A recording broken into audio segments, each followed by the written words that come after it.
Let me make sure my microphone is amplifying. Very good. My name is Bruce Harrell, President of the Council. We're here for a regularly scheduled council briefing. I think most of you know we've been on recess for 2 weeks, and so we're trying to get our sea legs back. So thank you for being here. Before we get into our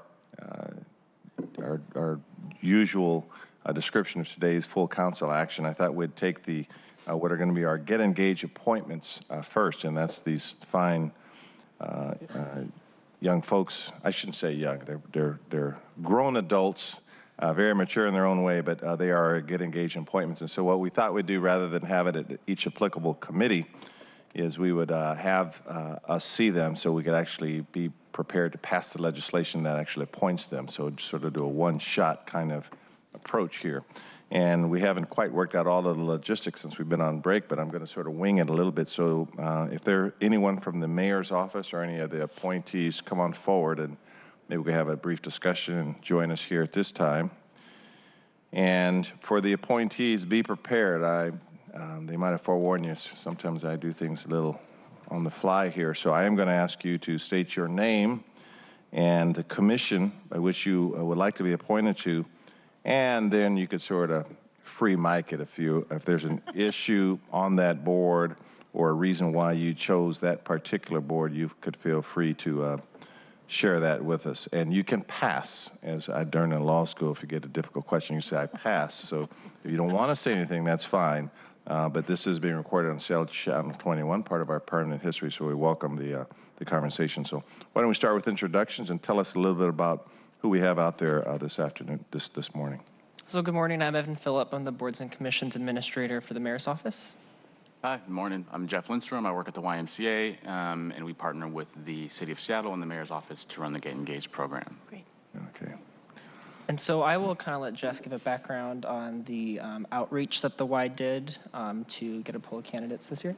Cool. Yeah. Well, thanks so much for having us. We're excited to be here as always, and I'm sure a lot of folks know a lot more about the Get Engaged program than I do, as I'm still relatively new and Evan's new, and I know that there's a long partnership of the city and the YMCA working together on this program, so thanks for having us and keeping the program going. Yeah, in watching last year's video, Terrell mentioned that we have the best and the brightest, and I think that little phrase came up a few times, and I hope that we continue that tradition, and I'm really excited about the class that we're bringing in this year. We honestly didn't do as much outreach as we would have liked to. I think we did a good job, but we had a staffing gap and like a staffing turnover right as recruitment for the Get Engaged program started. So I was kind of getting my sea legs as recruiting started, and it was a bit of a rat race. But I think we did a decent job. We reached out to all of the area community colleges and universities. We targeted specific programs and focuses of study at the universities. So we would send the Get Engaged posting to the political science department, for example, at the University of Washington, or the School of Social Work at Seattle U. We also focused on communities within the schools that were pockets of diversity. So we targeted the TRIO programs at the community colleges, EOP at UW, for example, and the Office of Minority Affairs and Diversity, things of that nature. We also, obviously, at the YMCA, we do a lot of gym and swim and workout programs and things like that. But the YMCA branch that the Get Engaged program is based out of is our social service focused branch. So we have a lot of partnerships with a lot of the local players on the nonprofit scene, whether it's an El Centro de la Raza or Youth Care or Roots Shelter. And we reach out to a lot of our partner agencies and organizations to spread the word as much as possible. Again, wishing that we could have done more. And I think when it comes to trying to recruit people from diverse backgrounds and have representation that's reflective of our city and our changing city, there's always a little bit of work to go on that front. So looking forward to next year and doing a more robust effort. But again, I think we did a fine job. I have some demographics from our class coming in. We have a lot of our applicants are from District 3. 52% are from District 3. 10% are from Districts 4, District 2, and District 6, respectively. We're waiting to hear for D5. Yeah, I didn't hear that, but I'll let that go. We have 14% from 7 and 5% from 5. And in watching, What do those numbers translate to people? The percentages are great, but how many I individuals? don't have that broken down off top, but I mean, we have 21 young folks coming in, so 52% would be, 10, 11. And I'm furiously browsing through all of the clerk files. Any from District 1, it doesn't look like it. None from District 1, unfortunately, this year. Let me know next year. Cool. Be happy to help. Yeah, bring that some recruitment, turnout. I think that's an important thing to recognize, is that all of us are helping and wanting to reach out to constituents in our districts. So if you'll just put a note to yourself next year that about the time that you want to recruit, let us know so Yeah. we can help. Gladly. Yeah, and unfortunately, I watched this meeting's video after the recruitment efforts, and yeah, it's Right, just, next year, it's just- busy. And so, yeah, I remember that from last year, and I certainly want to do that, and hopefully I'm around for more than than 1 year. I know the seat that I'm sitting in has had a little bit of turnover. So yeah, that feedback is very well taken, and I'm very much in alignment with that. Let me just say something. I don't mean to jump on the district bandwagon. Not a problem. But just because no, actually, I'm not going to. I think West Seattle should have some representation in here. I'm mainly focused in the fact that these are young folks, 18 to 29, and this is an opportunity to learn the skills of leadership and city government. And you never, in some of the groups that we look at, they're not going to have access unless it's a program like this, where you're focusing on such a critical age, where people are trying to decide if what they're doing with their career, how do they want to get engaged, how do they plug into the city network, the state network, and so we need that representation. That's mainly what I'm focusing on. Is there's a broad spectrum of 18 to 29-year-olds that are going to be our future leaders, and this is kind of the well where we will go to and look at and hopefully help build their resume, whether they go college, grad school, law school. So that's the kind of mentorship I'm looking for too. So Yeah. when I look at your boards and commissions, like, of course, the parks, the Seattle Center, the LBGT Commission, the Seattle Arts Commission, people with disabilities. I really want to focus on people where this is their passion, and give them that access to me and to our committee and all the other committees. And particularly now I'll go to my district, because in our district, particularly 2 high schools, we have, there's a marker when you have a lot of young folks that get free lunch or reduced lunch. And so we focus, like with the Mayor's Promise program. Again, we're focusing on that age group to catch them young, to get them in the queue, to start seeing themselves as moving into government or professionals or whatever that passion is. So that's really my focus, is the 18 to 29-year-old. That's a real sweet spot, I think, intellectually and, of course, socially. Sure. Yeah, that feedback's also well taken. I'm 100% in alignment, and it's an interesting exercise. I think I learned a lot during this process. I think that as much vetting as we do, and as much emphasis as the YMCA and myself personally has on diversity and representation and social justice, there's a lot of dynamics that we are balancing, right? So, there's obviously my subjectivity and the organizational capacity that we have. And then there's the just, who's going to apply. But during the interview process, and as we did an initial vetting of the applications, Evan and myself and all the liaisons that we brought in really tried to keep that lens as we were going through reviewing applications and interviews and making offers. And it's difficult because, it's such a unique fit. The young person has to be a fit for the program itself, be in a position both professionally and personally where they're not able to learn and grow from the program but contribute. And then each liaison has their own perspective on who's a good fit and whatnot. So it's there's a lot of people that are in the mix, but I certainly hear that, and yeah, I'm in agreement of what you said. Thank you. Yeah, we just to finish up really quickly on demographics. We have 57% of our applicants identify as female and 43% identify as male. And 48% of our class identifies as white or Caucasian, and 52% identify as people of color. So certainly a lot of room to go on the diversity side of things and on the recruitment side of things. But I'm not ashamed at all about the class that we're bringing in. I think they're really, really excellent, and I think that we did a decent job on diversity and representation as well. So. Very good. Councilman Herbold. Thank you. Just to follow up on the geographic issue, I noticed that 2 of the nominees are not City of Seattle residents. Can you remind me of what we look for in those instances where somebody is seeking to serve on a city commission but does not live in the city? Is there an expectation? They have to work in the city. Okay. All right. Thank you. Mm-hmm. Yeah, and I'd say generally speaking, we try to select people that do live in the city, but under certain circumstances, if they work in the city, that's okay as well. I think you might want to take a look at your website because it says you must live in the city. So if you want to correct that to say live or work, that might be good for next year. Yeah, good catch. Thanks. Any other questions from any of our colleagues before we move on? And so here's what we're going to try to do, and we'll see if this works or not. I have a roaming mic, and again, I'm just going to ask these potential commissioners to state your name, the commission with which you like to serve, and perhaps your interest in just a little bit about yourself. And again, I'm just going to pass it, and if you're uncomfortable with the mic, just pass to the next person. I don't want anyone to get anxieties about having to say this, but we just want to get to know you. We'll actually be voting on this today. I believe it's on our docket, so we want to know who we're voting on. So I'm going to grab the mic, and we're going to work through this. Okay? All right. Yeah. Test 1, 2. Very good. Okay, someone raise your name if you're a potential commissioner, and then I'll let you guys decide. Who's a potential commissioner? Raise your hand. Very good. You're going to start. I figured that would happen.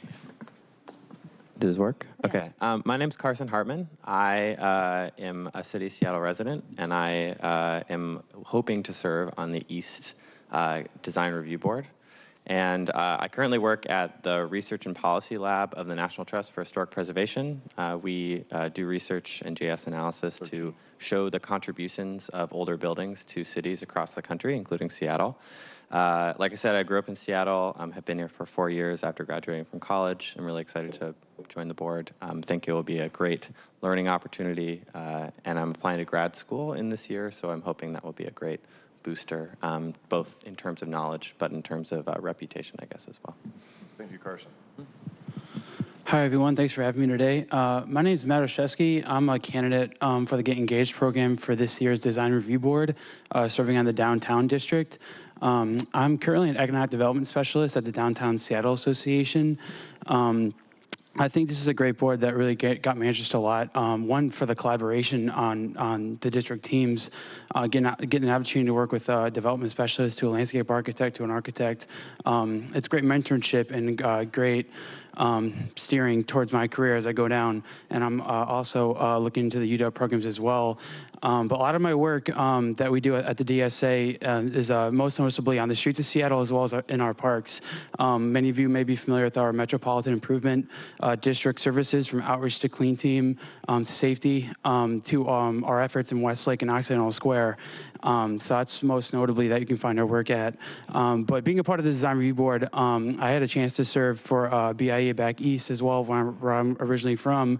And as new buildings come in downtown, it starts to redefine the street. And we got to keep in mind that our street isn't from curb to curb, it's from building facade, from side to side. And having a say in how these buildings work and how mixed-use buildings and commercial buildings are being built in downtown is a big deal. And I hope to have a big voice on the community outreach piece and also the design piece as well. And so I'm really looking forward to working with all my colleagues for the mentorship going forward in my career, as well as have a voice in the designs that will be servicing our streets for the years to come. So really excited for this opportunity and looking forward to working with everyone. Thank you. Thank you, Matt. Hi, my name is Ronnie Hanstead, and I'll be working on the Community Involvement Commission. I'm a longtime resident of Seattle, was born and raised here, and recently moved back here after being in California for my undergraduate studies. I currently work at a nonprofit called Equal Opportunity Schools that works with high schools around the country to help them create more equitable access to their upper level courses, including AP and IB classes. So I'm really passionate about making sure underrepresented communities have equitable access to all sorts of places in society, especially equitable access to participate civically.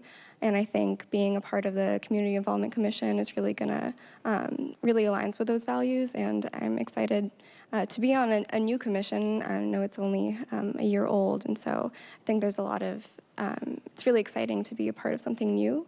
And I'm looking forward to learning and contributing to the commission. Thank you. Thank you, Ronnie. Hello, my name is Emma McIntosh, and I am hoping to serve on the Pioneer Square Preservation Board. I am currently a master's candidate at the University of Washington in the Art History program, which I also just graduated from their BA program. My interest in this board lies in the intersection between art, the public sphere, and how that informs us as a community and how we represent ourselves as a community through our visual culture and the choices we make going forward to preserve our historic culture, as well as, having it reflect who we are as a city and continue to grow. And I look forward to creating a practical application of such a very academic discipline as art history in serving on this board, and continuing to interface with the public and how they perceive our history and our visual culture as a city. Thank you very much. Thanks, Emma.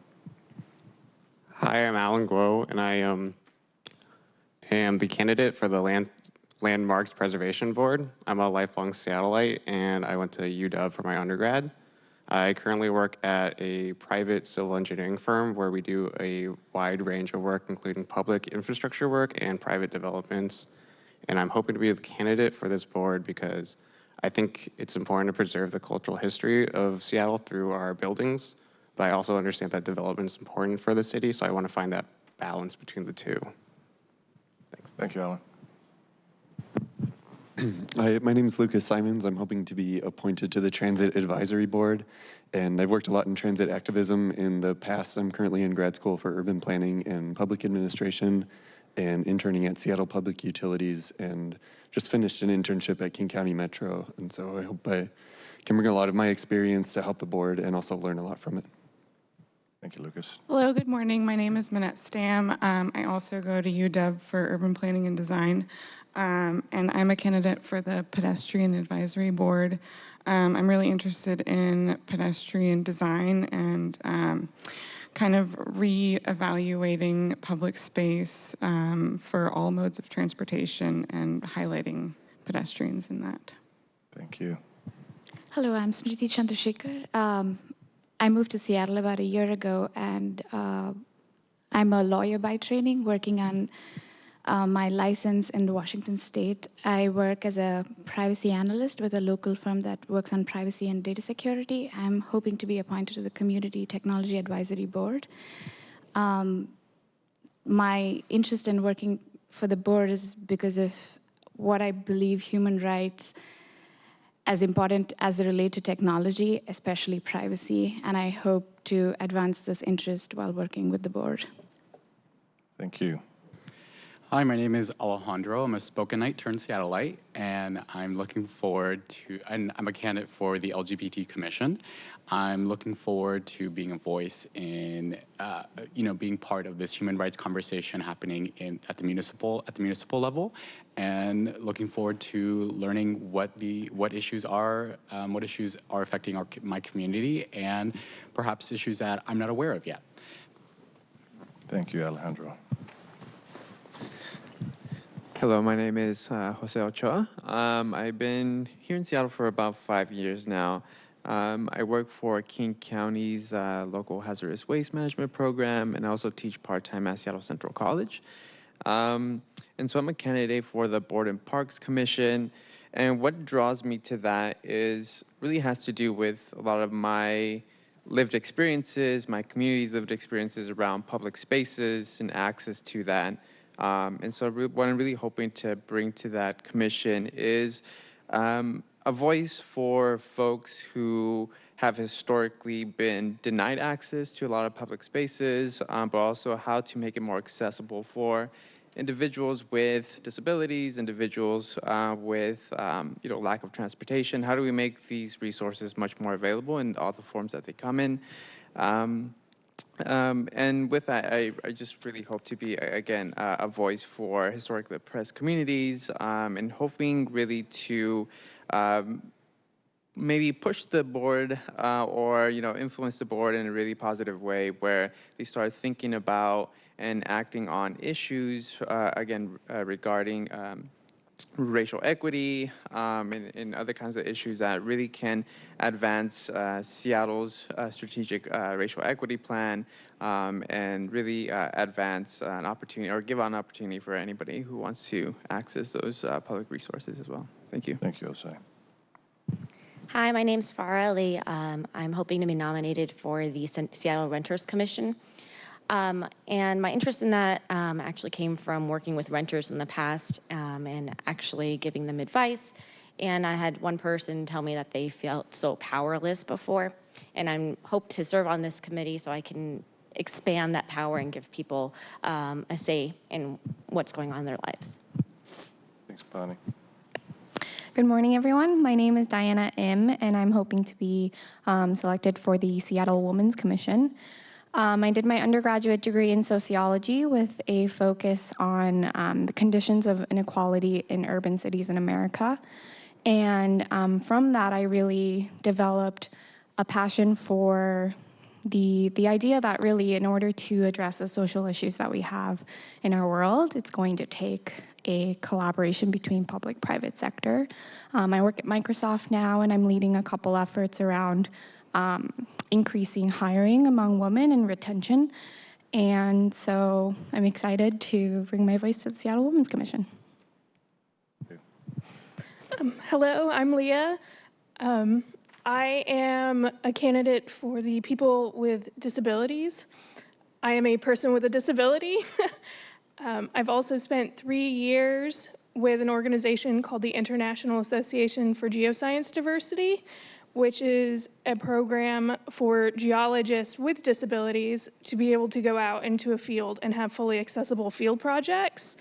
I've done 2 field projects in Arizona and in Ireland, and in November I will be going to Kentucky for another one. I'm also working with the Science History Institute. I will be part of the official history of science as a person with a disability now. So this is actually my first step in any sort of government setting, and I'm kind of excited to get my toes in and see what else I can help spread with accessibility for everyone. Thank you, Leah. Hi, my name is Florence Williams, and I'm a candidate for the Seattle Bicycle Advisory Board. I'm a youth counselor for youth care and have been for the past 3 years or so. But my passion for this board in particular comes from, I've been a bike commuter since I was 16, which started as an effort to reduce my CO2 footprint at that time. But since then, I've really seen the potential for cycling to be a really low access or accessible, low barrier form of transportation, and I want to increase its accessibility to everybody, including underserved communities. Thank you. Hi, I'm Annie Demetris, and I'm the candidate for the Human Rights Commission. I recently completed my master's in human rights, during which I focused on migrants' rights and human rights at the local level. I did research on human rights cities and other innovative policies city governments have implemented around the world to protect rights of residents in their cities. Since returning to Seattle after my master's, I've done a lot of work with immigrant and refugee communities. I worked for a local resettlement agency, and I currently work for the Washington State Office of Refugee and Immigrant Assistance, which oversees the refugee resettlement program statewide. Thank you, Annie. Good morning. My name is Nilüfer Rajprakar, and I am a candidate for the Seattle Arts Commission. I am a recent Seattle transplant after growing up in the Midwest and graduating from university there. I currently work as a program manager at Microsoft, and my interest in this commission comes from my background as a lifelong musician and how I use that training and how I really think that that has developed me into the engineer that I am today, and kind of spreading that access of or that importance of access to the arts despite which careers or which lifestyles people are in today. I also appreciate the Seattle Arts Commission focusing in on equitable access to the arts as well as access in youth programs. I think that that's, as you were mentioning earlier, that we are expected to be the future leaders of the city. I think this is a great way to access and provide exposure to possible future leaders in the arts who may not have had that exposure otherwise. Hi, I'm Veronica Gunther, and I've been working at and I'm the appointment for the Planning Commission. I've been working for the City of Bellevue for almost a year now as a land use planner, doing primarily permit development review, but also some policy work in green building in coordination with King County. I grew up across the lake in Woodinville, but I have lived in the city of Seattle for the past 5 years, starting when I went to the University of Washington for a double degree in economics and urban planning. Yeah, and this city has seen a lot of growth, we all know, and that's been beneficial to our economy and beneficial to some more than others, but it's also created a lot of strain on our infrastructure and our systems and also ourselves, I think we all feel. But I also see this growth as an opportunity to redevelop in a regulatory environment that prioritizes affordability, environmental sustainability, and multicultural inclusion. So that's something I'll be looking out for on the Planning Commission. Hi, I'm Johnson Nguyen, and hopefully I'll be appointed to the Immigrant and Refugee Commission, but I'm a lifelong Seattleite, originally born in Vietnam, and currently I'm a graduate student at the Evans School at UW. But what really drew me to the Immigrant and Refugee Commission was I think I really wanted a taste of local government. I'm regrettably a little bit uninformed and unengaged with that. But through my work at Hoa Mai Vietnamese Bilingual Preschool, which is one of the Seattle preschool program preschools from a few years back, I felt that that was a piece of legislation that really worked to better not only the children, the families, but the teachers. I got a pretty nice pay raise from the Seattle preschool program. But just overall, I believe in building power and building capacity in immigrant and refugee communities. And I just see this as both an opportunity to better my knowledge of city government and to really build power in those communities. Thank you. Thank you. Should I stand or can you see me? Good morning, everyone. My name is Ricarius Jeter. I work in landscape architecture here in town at GGN. I'm a candidate for the Seattle Design Commission, and I chose to apply for that position because of my passion that I have for design. As a landscape architect, we really work daily to figure out why a person would want to use like a park or a plaza. We really try to find the soul of the space and just understand, what is going to attract a person to this park or plaza, as I said earlier. And so I hope to bring that critical eye to the Seattle Design Commission, because I think, as Seattle continues to grow, we have to have public space that reflects the identity of the city. And, we have to have, places that celebrate culture, ethnicities and everything that, it's like a large melting pot. And so I hope to advocate for, great, capital improvement designs that really advances Seattle into the next 20 years. So, thanks. My name is Sam Russell, and I'm a candidate for the Seattle Center Advisory Commission. I work as a construction manager for Pine Street Group on the new Washington State Convention Center edition, and I'm an MBA student at Seattle University.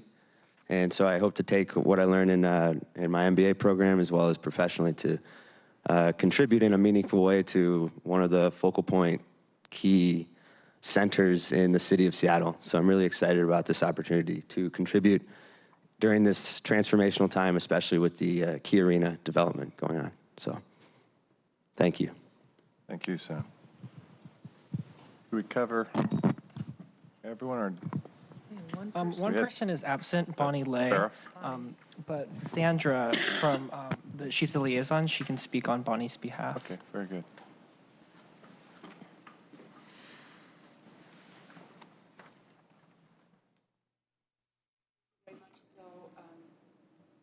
Hello.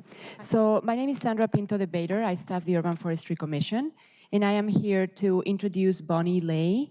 Unfortunately, she's not able to be here. She's traveling for work, but she holds a bachelor's degree in biology from Harvard, and she holds Masters of Management of Global Affairs from Tsinghua University in Beijing. She is currently working as a project manager for Microsoft, but she has worked in various fields and in various roles in different countries around the world, including China, Myanmar, Uganda, and the UK. So she brings, her experience ranges from wildlife preservation and conservation to strategic partnerships and strategy development. Her professional interests pretty much focus on global affairs and environmental policy. So we're very excited to welcome her to the Urban Forestry Commission if Council decides to appoint her. Thank you so much. Thank you for that. I thank all of you for the description of your passion, your interest, and your backgrounds. I'm just not feeling this group, though, I got to tell you. The intellectual capability is just not there. What an outstanding group. Would any of you like to advance any questions toward any of our potential commissioners? Councilmember Bagshaw. Thank you. To the three of you on the front row there, Alan and Emma and Ronnie, would you mind calling my office? I would love to sit down and talk with you, not only because of the kinds of things that you're doing. I'm delighted. I'm technically your sponsor, so I'd like to have an opportunity to get to know you better. But the work you're doing around Pioneer Square and some of the things around landmark preservation and preserving Pioneer Square, as well as CIC, big deal, something I very much support, but I'd love to meet with you. So I'm Sally Bagshaw, if you'll just call my office and see if we can get it together sometime in the next month. Thank you. Okay, very good. Are all my colleagues satisfied with this new class? Jeff, I just wanted to mention to you, you're certainly a breath of fresh air, your honesty and your candor, that I think the results were still outstanding, but it's always refreshing for someone that says, but we could have done better. So that'll serve you well, I think, in life. So very good. So we look forward to the legislation this afternoon. We'll advance this at 2 o'clock this afternoon. And again, in all seriousness, it's just so refreshing to see both the intellectual ability, but the commission and the passion for this city and what we're trying to do here. So thank all of you for signing up. And did you get the memo about the compensation of these positions at all? Oh, it's be forthcoming. So We actually got a few questions about that. I won't share who, but okay, a good firm handshake is it. But thank you very much. And with that, we're going to go through our ordinary briefing, so it's not necessary for any of you to watch this. This will probably put you to sleep, or it may not. It may be of interest, but we're going to go through our preview of today's full council actions. But thank you for being here this morning. Thank you. Council President, I just want to say thank you for this format, passing the microphone, getting an opportunity to hear from them and see them as a class. Very helpful. Very good. That would be a good expedited way. Okay, I'll just start off by saying that, and Councilmember Juarez, I'm glad you're sitting next to me, because this Friday we do have a special meeting of the Select Committee on Civic Arenas, and I'll let you talk about that. I just want the viewing public to know that that's forthcoming. Nothing for vote this afternoon from the Governance, Equity, and Technology Committee, and I'll sort of just stop from there, and Councilmember Juarez, let you get into the two bills that are on the instructional referral calendar on civic arenas today. Great, thank you. Good morning, everyone. Good morning. Okay, so there are no items on the full council agenda from the Civic Development, Public Assets, and Native Communities Committee today. However, the next Civic Development, Public Assets, and Native Communities will be tomorrow at 2 o'clock. We'll be considering two bills and one presentation as follows: the Jefferson Lawn Bowling Club Management Agreement, the Seattle Park District's Green Spaces, and then we have the Burke Consulting Firm giving us the recreation evaluation report. It came out, we hired them last year, they finished the report, And it's 180 pages and a wonderful PowerPoint, and it's online, or I can certainly provide you with a copy of it. We are in the final stretches for evaluating the Key Arena redevelopment project, and will take action on the transaction documents. That's the deal itself. There will be 2 select committee meetings to discuss the deal. The first select committee will be, let's see. September 7th? Yeah, that's right. Civic Arenas will be Friday, September 7th at 9:30, and we'll receive a staff presentation, and we'll be reviewing the transaction documents that were recently transmitted for their consistency with the MOU that we voted on last December of 2017. These include, of course, the lease agreement, the development agreement, and the integration agreement.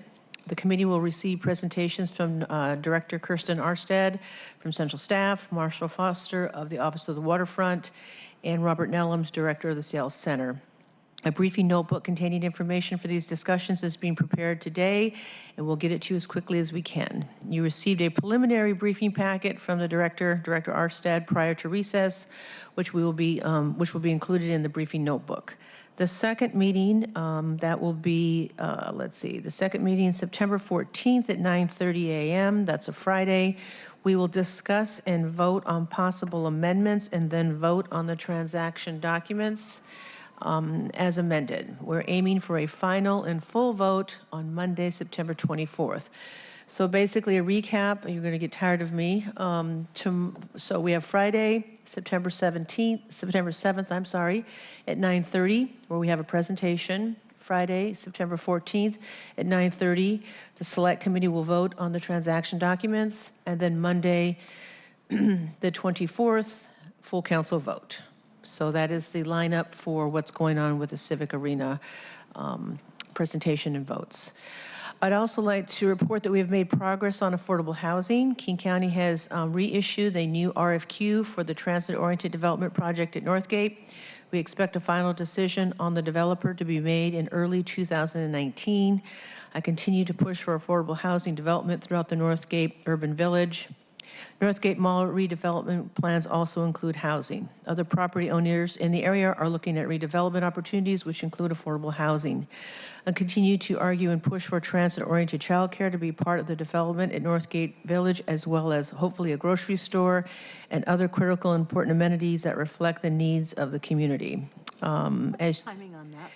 The timing on that is, I just had it in my head. I'm sorry, I did not note it. It just got released last week, and the deadline, I forgot. I can't tell you off the top of my head. I'm sorry. It kind of caught me. I just got a copy of it when I was walking out here today. I'm sorry to ask the question. No, it's okay. It's I had just asked my staff when you oh, it's right here. It's the RFQ right here. There you go. I think it's does it say it on there? Why don't you just read it back to me? Isn't it up on front? Due date is October 29th of this year. Thank you. Thank you. 2 p.m. Yes, October 29th. I had just got that as I was walking down the hall. And I actually just got a chance to finally review it this morning. So basically, we are looking at this density in D5. We're focusing on Thornton Place, of course, the Metro site. The original RFP put out 1,200 units. We now know that Northgate Mall is going to do redevelopment at about 1,200 units. Northdale College is looking at 300 units on the campus. And we are continuing our discussions with other profit and nonprofit developers and encouraging them to participate in MHA. And that's anywhere between 100 and 200 units. Those are kind of still in flux. So I guess our focus has been and will continue to be, because we have light rail coming in and it is going to be a rich transit spine, that our discussions have been focusing on that whole thing we've all been talking about for 3 or 4 or 5 years, some of you much longer, transit-oriented housing and development and workforce and other amenities that reflect the community needs. So is there anything on there I should say, Councilmember Bagshaw, besides... Thank you. I'm just reading it. No, you're doing great. But I appreciate that. But the county is working on your multifamily residential retail transit on this property. If you read my note on front, because it says, okay, thank you. Just because, without going into what happened in the history of the first one, so the first one came back with 1,200 units, with 200 units below 60 AMI, and 20 units below, I think it says 50, 20, I'm sorry, yeah, below 50 AMI. And I haven't had a chance to see, I just got the RFQ, and I haven't had any more discussions with the county yet on what their process is. And I'm hoping some of the developers that responded to the first one respond to this one as well, and that we hopefully have the same amount of 1,200 units and focusing on the units below 200 units below 60% below AMI, and then of course 20 units below 50 AMI. So I'm hoping for that. Can I just acknowledge one thing, Council President, and that is Councilmember Juarez has done a phenomenal job of working with the county and with the folks at Northgate to not only encourage transit-oriented development, but coordinating with the local college as well. And I think it's making a huge difference. Your focus on that is getting people's attention. So I just want to acknowledge that publicly and appreciate the work you're doing. Thank you. And I think one thing that and this is just from a former life, I think sometimes we lose sight of that we really can do public-private partnerships, that we can work with the private sector, that we can work with for-profit developers as well as nonprofit developers. But what's been exciting for us and for me is being able to say, we do business differently now, that we have these, my new word, charrettes, that these are organic, community-based decisions about how their community should look, green space, parks, grocery stores, childcare. And I want to commend some of our for-profit developers who've been sitting down with us and doing those, notably Simon Properties and a couple other developers as well, and encouraging some of these other developers along North Gateway that we've been talking to, because they're going to want that growth, that they participate in MHA. I can't stress that enough. So that has been my focus within the Northgate Urban Center. Thank you. Excellent. Councilmember Bryan. Thank you. The Sustainability and Transportation Committee doesn't have anything on this afternoon's agenda. We do have a committee meeting on Friday afternoon at 2 o'clock. We will be taking up a number of appointments, a couple to the Move Seattle Levy Oversight Committee and a few to the the School Traffic Committee. We will also have an update and report back from the Sugar Beverage Tax CAB with their recommendations for the remainder of 2018 and for all of 2019 budgets. So a reminder to folks, a long process went through last year leading up to the implementation of the sugar beverage tax.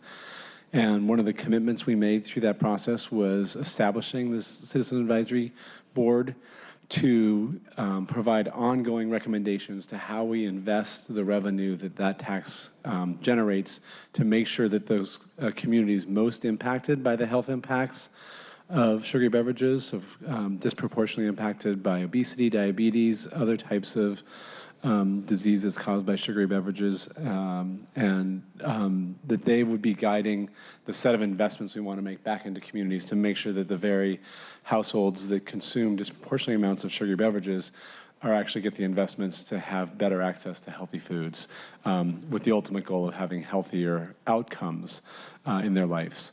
And so we look forward to hearing those set of recommendations, especially in advance of budget conversations. We'll be starting later this month and into the fall. We'll also get a presentation from the Office of Sustainability and Environment about a food access pilot.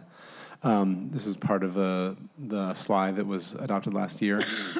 We will have another discussion about pre-tax benefits for commuters. So just as a reminder to folks, we've had a number of conversations in committee, and we now have draft legislation before us that would make it a requirement that businesses with 20 or more employees in the city of Seattle provide their employees the option of having a pre-tax deduction from their payroll to pay for transit passes. And we've had a number of discussions about this, but the employees can have a significant benefit up to, depending on the tax bracket, 25 to 35% savings on their transit passes over buying them by themselves. And the employers also get some tax savings because they don't have to pay certain payroll taxes when employers do this. So we've been working closely with Commute Seattle. Commute Seattle has done great work working with a number of businesses and business organizations throughout the city to really make sure that we have an understanding of how this may impact businesses and make sure that we're doing this in a way that is literally a win-win for everyone in this. And so we'll have another discussion. No plan to vote on this Friday, but depending on how things go, we may vote on that on our second meeting this month, which is on September 18th. The last thing we'll take up on Friday is an Amtrak term permit. That's it for the Sustainability and Environment Committee. Excellent. Thank you, Councilmember Brown. Councilmember Bagshaw. Thank you. We have a big meeting of the Finance and Neighborhoods Committee on next Wednesday, September 12th, I believe, and there will be a lot of items on that, including Councilmember Mosqueda's disposition legislation. We'll have a Q2 supplemental budget and 3 director appointments.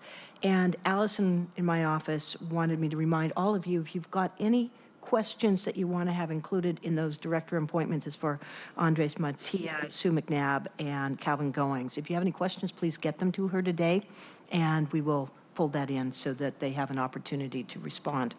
So today in the committee we have, you just met them, Alan Grove, the Landmarks Preservation Board, and Ronnie Honstead, and CIC. I think those are the only 2 items for my committee on this afternoon's agenda. But I do want to acknowledge and say thank you to Department of Neighborhoods that the Community Partnership Fund Awards, the summer cycle, were announced last week. I think you probably got a notice from Andres if you were still looking in your inbox last week. And congratulations to District 1, had a couple. District 2, it looked like you were the big winner with like 6 different awards, and unfortunately D5 and D6 were not represented in the awards this summer cycle. So I just bring that to your attention, not because we're yeah, that's right, not because we're trying to make it fun of anybody. It's just that I think that on some of these, knowing that they're coming up with the cycle is that we can help our communities just know about them and what's coming up. And I do want to acknowledge that my buddy John Pearson got yet another grant in Your Voice, Your Choice. And he's been working on Market to Mohi for the last several years, and the amount of money that he has raised and the community involvement has been most impressive. So I just want to say congratulations to him. Councilman Johnson. May I just offer to help assuage a little bit of guilt, Councilmember O'Brien, one of the District 4 winners was actually a District 6 winner. The Green Lake Elementary School PTSA was misidentified as District 4 when it is actually within the boundaries of District 6. He's feeling a lot better. Yeah. Sorry to leave you. Yeah. Just want to make sure I was clear. Yeah, that's right. There may have been others. There could be other mistakes. Who knows? But anyway, thank you for bringing that up. And I actually want to say something here to my colleagues. I'm really glad to be back with you. We've got a lot of work to do on budget and with our select committee on housing and human services and all the work that you've been doing on ARENA. It's going to be a busy fall, but I'm very happy to be back with you. Thank you for that. Councilman Herbold. Thank you, and good morning. We have several items on today's full council agenda. Most of them are appointments. We've got 2 appointments to the LGBTQ Commission, 1 appointment to the Commission for People with Disabilities, 1 appointment to the Human Rights Commission, and 5 reappointments to the Seattle Women's Commission. The council bill that we'll be voting on in full council today relates specifically to wholesale water rates in the Southwest subregion.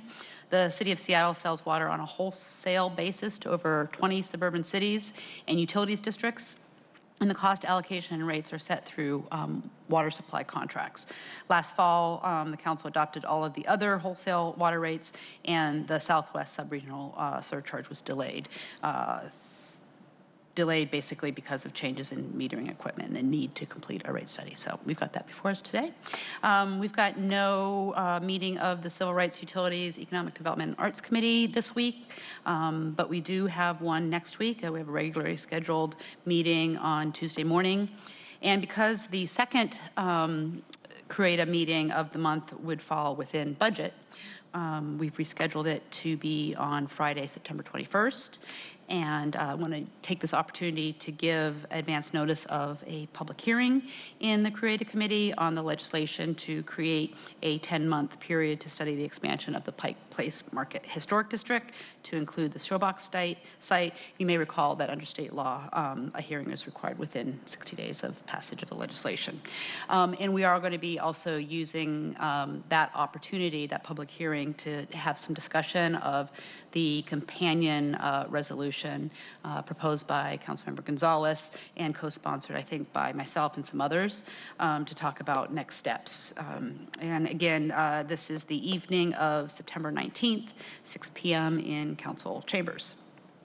And that's all I have today. Oh, wait, one more thing. I just wanted to make an announcement of an event this week. Sound Transit's Neighborhood Forum for West Seattle is this Saturday, September 8th, at the Seattle Lutheran High School Gym at 4100 Southwest Genesee at 9 a.m. Thank you, Councilor Herbold. Councilor Johnson.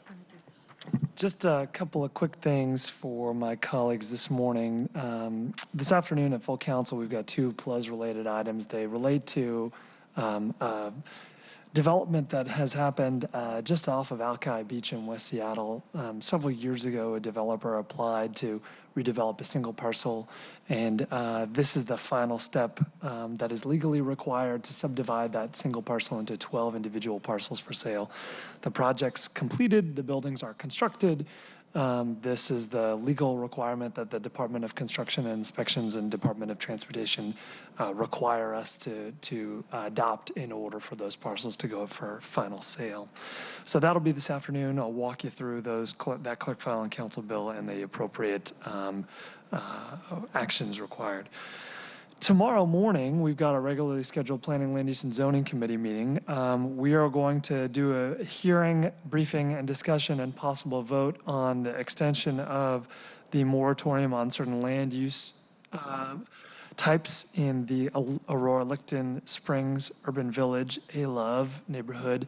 Folks may remember several months ago, maybe a year ago, a proposed development of what would be a very suitable site for apartment buildings was proposed in the A-Love neighborhood to be a safe storage facility. And the community came to us and asked for a moratorium on that so that an important anchor in the A-Love community doesn't become sort of a dead zone of safe storage and instead could be apartments. So this continues that extension on that moratorium. We'll continue our discussions about the draft tree protection ordinance. That is likely going to be some large part of tomorrow's discussion, with continued opportunities for my colleagues to weigh in on the direction of the bill and where it's headed so far. I do have a meeting with the law department tomorrow that seems to indicate that this may not get wrapped up before budget, so this may be one that we come back around to in December based again on the SEPA appeal issues that may come up. We're going to have, Can I ask please. a question about that? Please. Your meeting is noticed as a public hearing. Is that for the moratorium or for the tree ordinance? We had enough changes proposed in the tree ordinance that I believe it's going to require us to have a second public hearing just on the ordinance itself as well. All right, that's helpful. Thank you. We're going to continue having a briefing and discussion on South Lake Union design guidelines, which have been in the works for a while. We'll have a report, Councilmember Herbold's request on vacant buildings from the Department of Construction and Inspections and their vacant building monitoring program and the work that's been happening there. And then we'll wrap it all up with further discussions about our UW Major Institution Master Plan process. That is another big body of work that we're expecting to try to conclude before the budget process. But as a reminder, the UW Major Institution Master Plan is slightly different than most of our other master plan processes. A bill that may come out of committee would actually be coming out in the form of a resolution. That resolution will get adopted by the council in theory before the budget and then get sent to the university regents for their review and comment. And then we would come back after the budget process, likely in December or again after the first of the year, for final action of a council bill as opposed to the resolution that we might draft as a result of the action out of committee. So we've got several discussions under our belt on the MIMP and a couple more to go. We don't have any more select committees on mandatory housing affordability as we continue to await the hearings examiner's decision about that appeal, which some have called the longest appeal in the city hearings examiner's history. We may well be at that point because it'll be about 1 year from when the appeal started in November to when we might actually hear the results in this coming November. I believe that's it, unless there are further questions or thoughts from my colleagues. Yeah, I just wanted to say a few words about the vacant building monitoring program presentation that you have graciously agreed to have on our committee agenda, and just some background.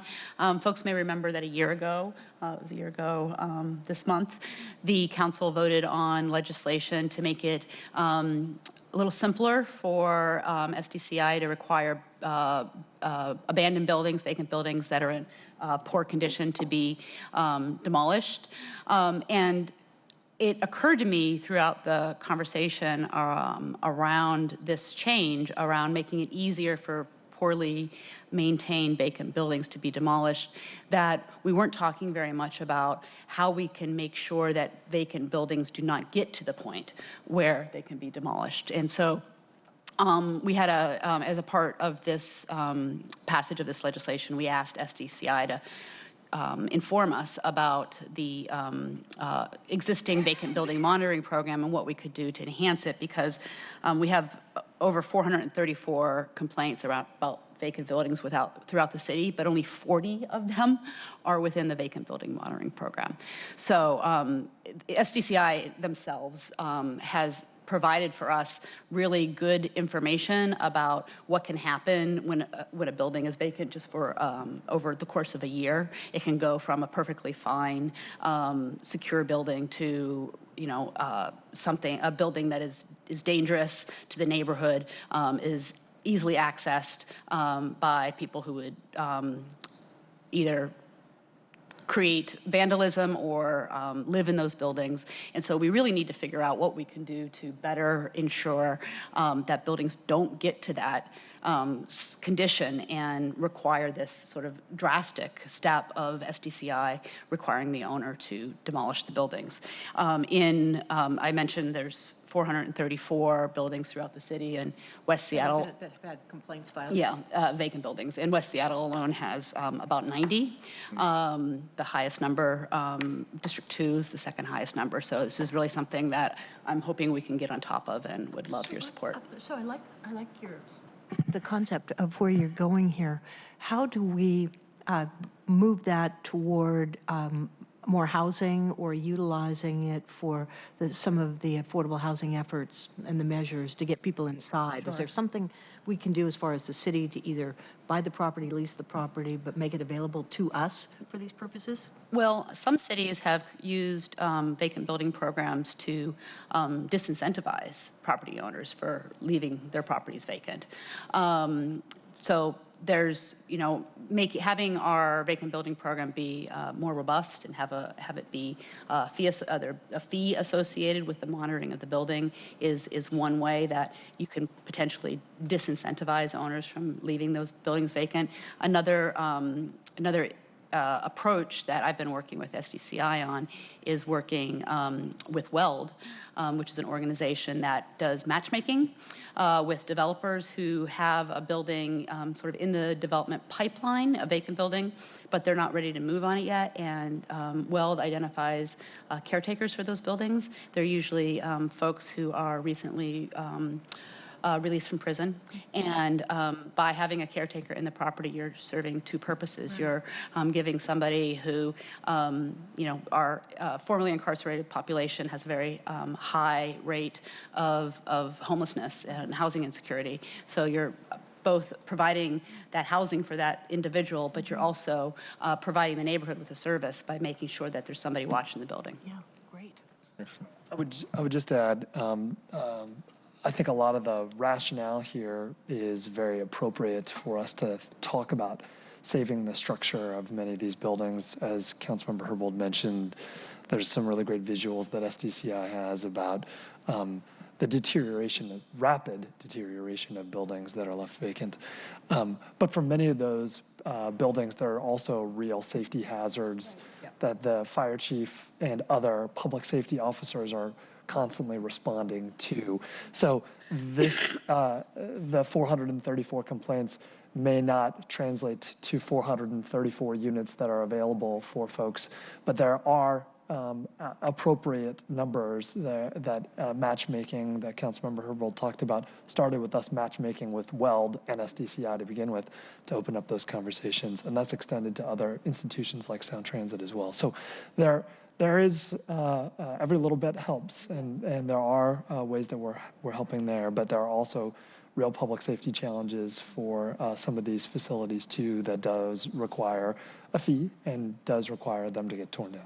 And through our research, I'm really surprised at the number of properties that are on